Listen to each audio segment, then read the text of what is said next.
क्या यही यही बाबा साहब अंबेडकर के सपनों के विश्वविद्यालय हैं? क्योंकि वाइस चांसलर बन रहा है आरएसएस की शाखा से, और यह बात नागपुर कहने में भी डर नहीं लग रहा है मुझे, क्योंकि वो खुद कहते हैं, बड़े वाले पशु डॉक्टर थे लेकिन उनको Z+ सिक्योरिटी मिली है। समझ जाओ मैं किसकी बात कर रहा हूं, समझ गया ना?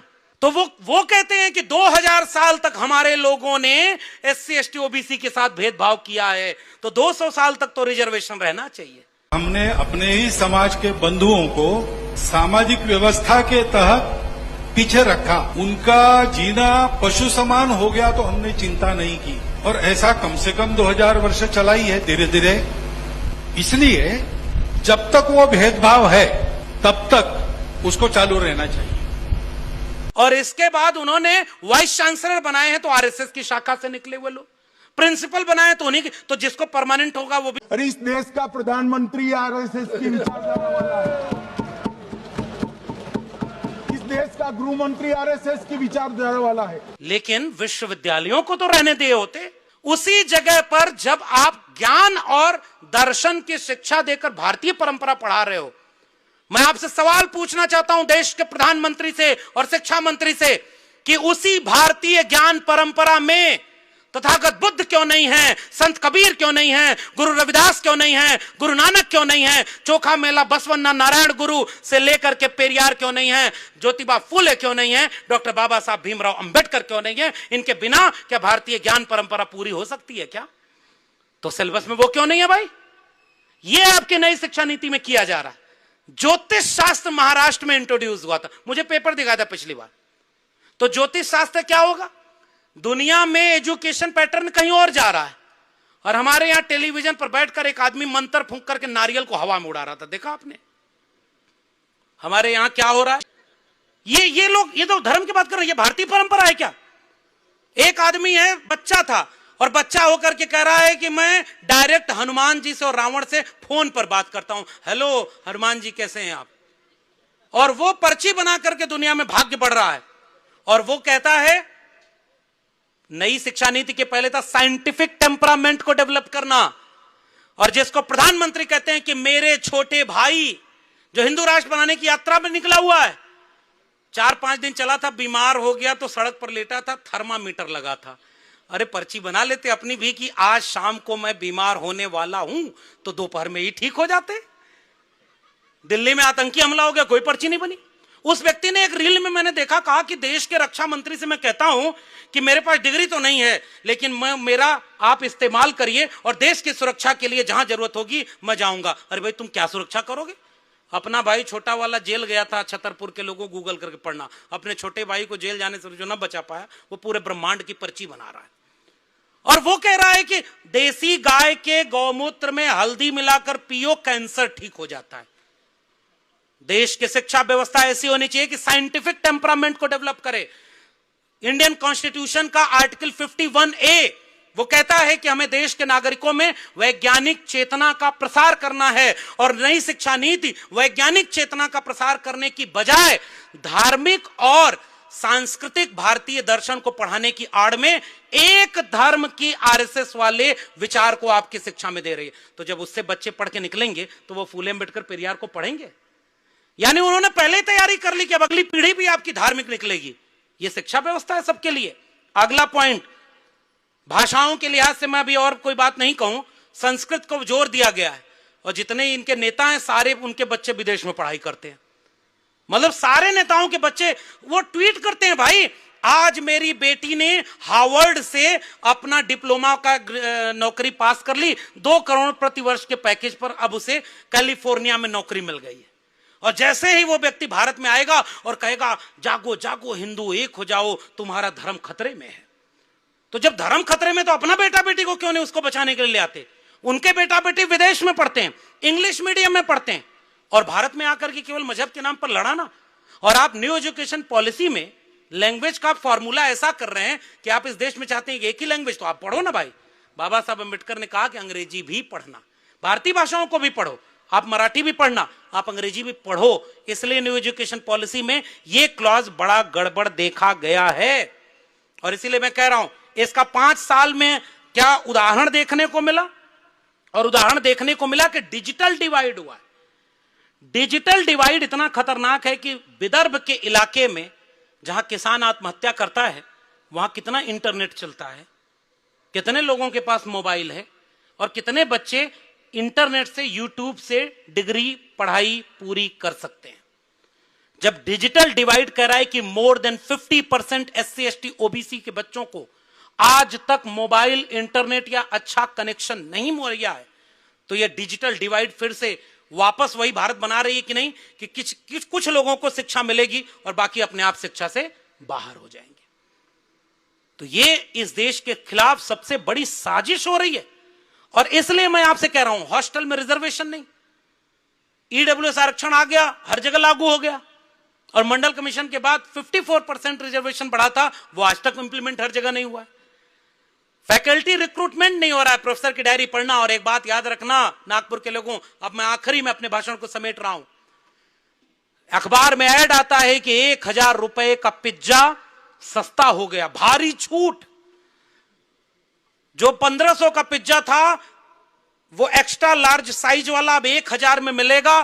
5 आदमी पिज्जा खा सकते हैं और पेप्सी की बोतल मुफ्त में मिलेगी और आप गदगद होके चले जाते हैं। उसी देश में बहस होती है कि 500 रुपए की किताब बहुत महंगी है। 500 की किताब महंगी है और पिज्जा महंगा नहीं। वो पिज्जा जो रात में खाया तो सुबह कहीं नजर नहीं आता, वह पिज्जा जिसे 4-5 लोग ही खा सकते हैं, उससे ज्यादा उसका कोई फायदा कोई दूसरा नहीं उठा सकता। उस देश के लोगों को सोचना चाहिए कि अगर 500 की किताब खरीद कर जाओगे तो 5000 लोग उसको पढ़ सकते हैं और पूरे जीवन उसके विचार हरे रह सकते हैं। इसलिए किताबों को खरीदना हम सबको सबसे पहले शुरू करना चाहिए। किताबें ही तो सवाल करना सिखाती हैं, किताबें ही तो सोचना सिखाती हैं। डॉक्टर बाबा साहब अंबेडकर भारत के उन लोगों में शुमार हैं जिनकी लाइब्रेरी दुनिया के सबसे बड़ी लाइब्रेरी में से एक मानी जाती है।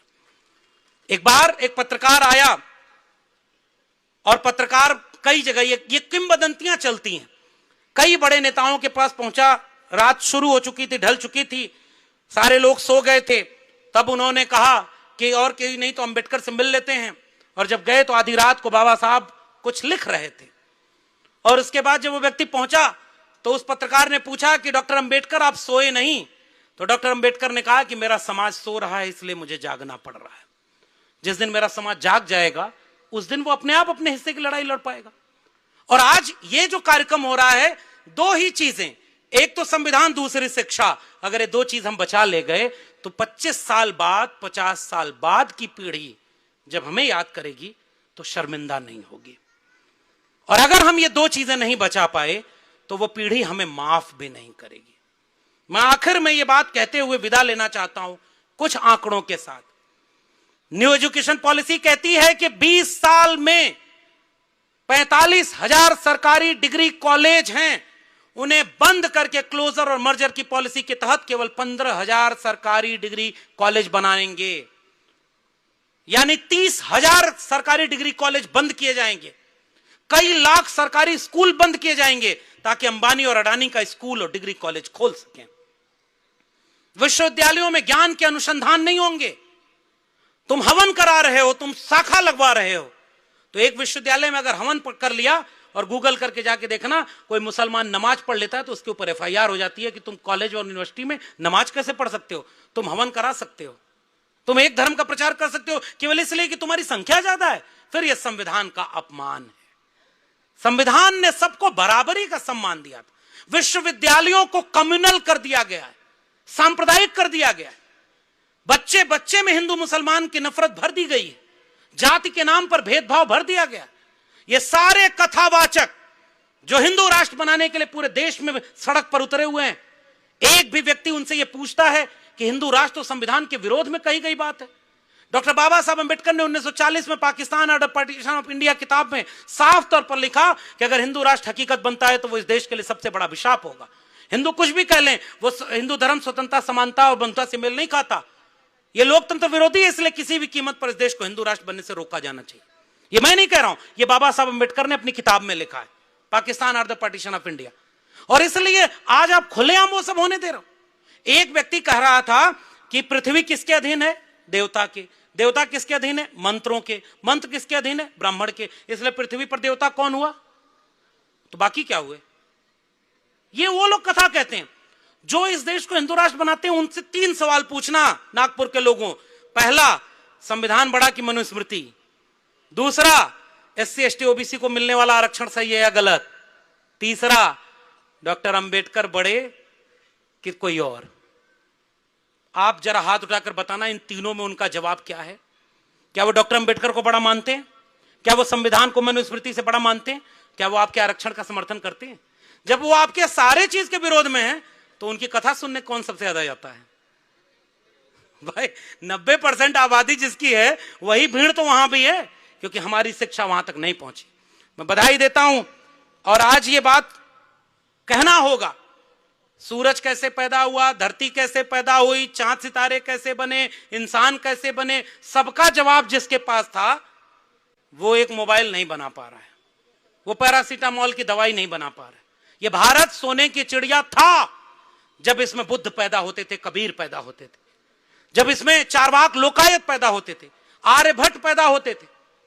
लेकिन उसके बाद ज्योति बसु से आकर के कलाम पैदा हुए, लेकिन तुमने उन्हें महानायक बनाया क्या? क्यों इस भारत में कोई गैलीलियो, कोई आइंस्टीन और कोई न्यूटन फिर नहीं पैदा हो रहा है? क्योंकि फिर यहां पर्ची कौन बनाएगा? यहां आइंस्टीन गैलीलियो पैदा होते अगर उनको नींबू, नारियल और हरी मिर्च से बचा लिया गया होता। आपने अंधश्रद्धा को पूरे देश में इंपोज कर दिया, तो वैज्ञानिक कहां से पैदा होंगे? फिर वही पैदा होंगे जो पैदा हो रहे हैं। बादल आता है तो रडार काम नहीं करता है, समझदार को इशारा काफी। और अब उन्हें नया भगवान बनाया जा रहा है। दुनिया भर में यही पढ़ाया जाता है ना कि H2O का मतलब पानी होता है, O2 को मतलब ऑक्सीजन होता है। लेकिन धरती कैसे पैदा हुई है ये हर जगह अलग अलग पढ़ाया जाता है। हमें वैज्ञानिक चेतना का भारत बनाना है। हमें किसी से विरोध नहीं है।